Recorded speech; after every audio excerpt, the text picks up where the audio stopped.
They laughed at her. But before the war was over, she saved more lives than any soldier. He lived with her father in a small town at the very edge of the country, where stone roads slowly faded into dirt paths and the mountains stood like silent guards. It was a place most maps barely bothered to name, too small to matter in times of peace and too exposed to survive when war arrived. But for Alina, it was home. It was the only world she had ever known. Her father was known simply as the healer. In the 14th century, titles mattered less than results, and people came to him not for what he was called, but for what he could do. When pain had gone too far, when fever refused to break, when wounds would not close, they came to his door, and Alina watched everything, quietly, carefully. From childhood, her education began in silence.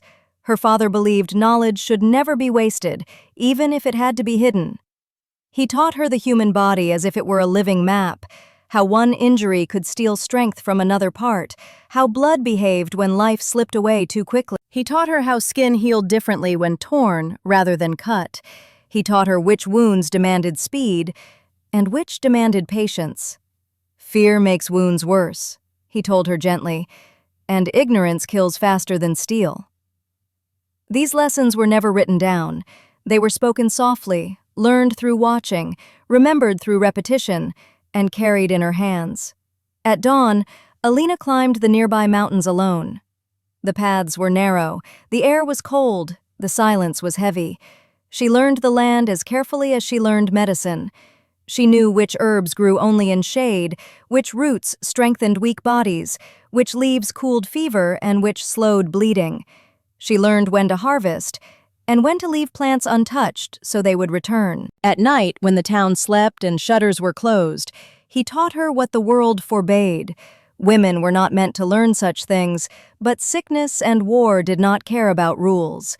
She practiced stitching on leather and thick cloth stretched tight across wooden frames. At first, her hands trembled, her knots were uneven, her fingers ached. But night after night, speed replaced fear. Precision replaced hesitation. Sometimes, when a case was desperate and time mattered more than tradition, her father allowed her to assist him.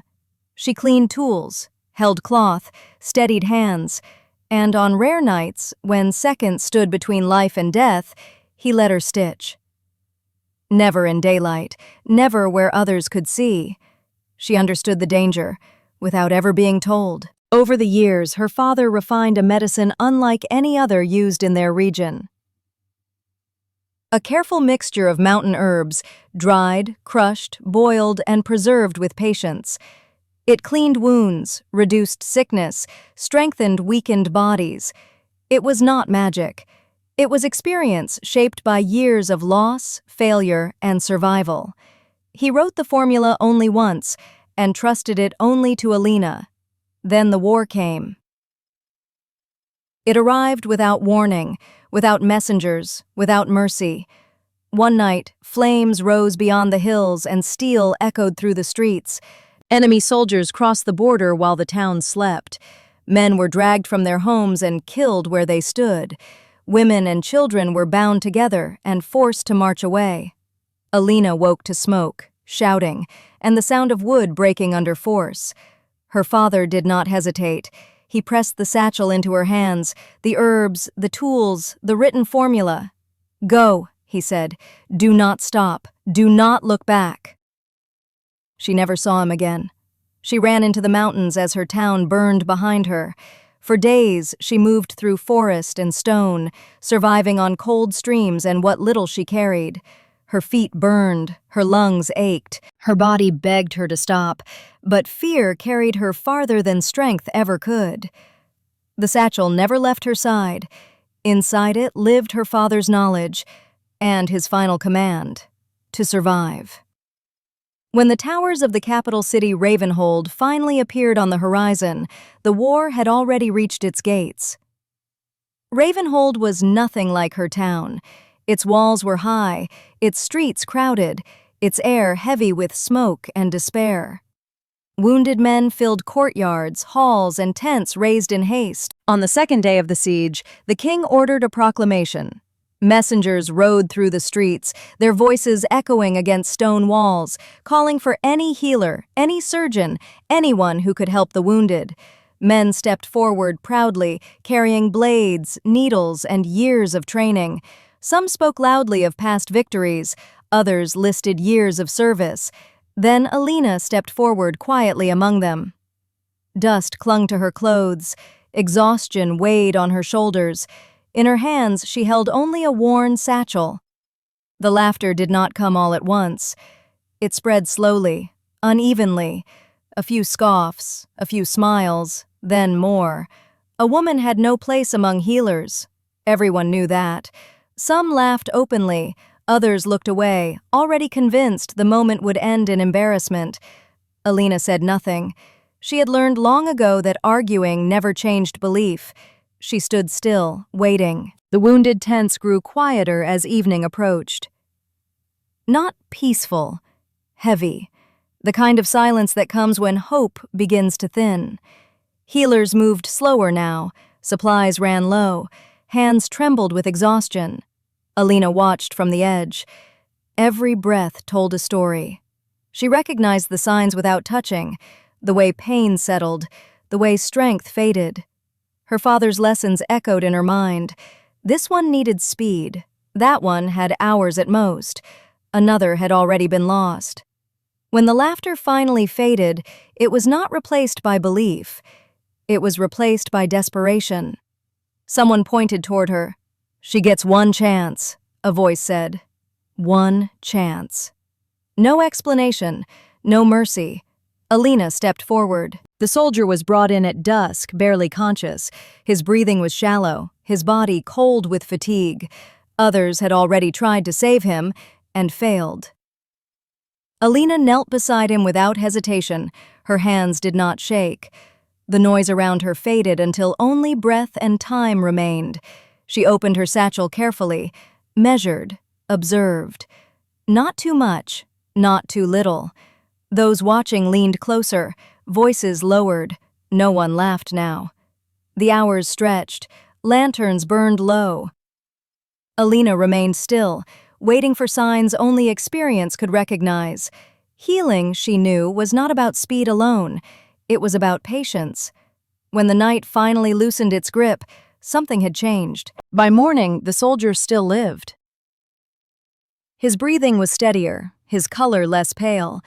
By midday, whispers spread quietly through the camp. By evening, men spoke her name carefully, as if saying it too loudly might break whatever fragile balance had been restored. Another wounded man was brought, then another. Alina did not stop. She worked through aching hands and heavy eyes. Her medicine slowed sickness, her care restored strength. By the next day, men who should have died were sitting up, talking, asking for water.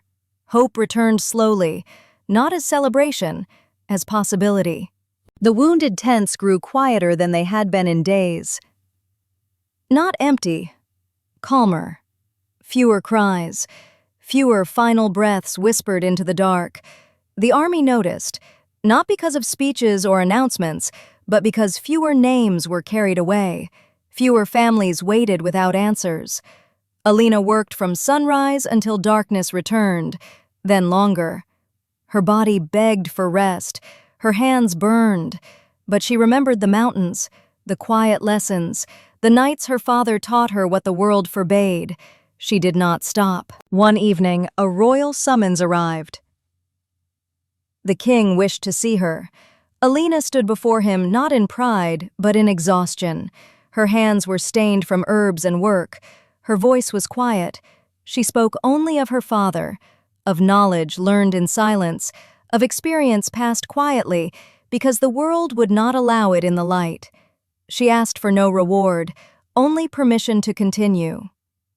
The king listened, and when she finished, he gave his word. When the war ended, banners were raised and victories declared. Generals were praised. Bells rang across Ravenhold, the city filled with noise and relief, with voices that had survived to speak again. No crown was placed upon her head, no armor, no medal, no blade was ever given to her.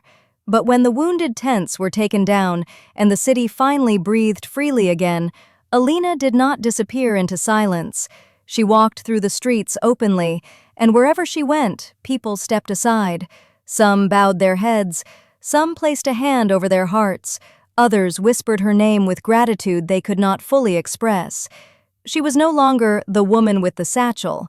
She was known as the life-keeper of Ravenhold. Men she had saved stood taller when she passed. Mothers held their children closer. Fathers nodded with quiet respect. She had not won with steel. She had won with hands that refused to give up. And when the king spoke her name, it was not as a subject, but as the one who returned his people to him alive. History would remember wars and victories. It would remember banners and battles, but the city remembered her. Because life walked its streets again, children laughed where silence once lived, and families were whole because she chose to stand up. And that was a victory no war could ever surpass.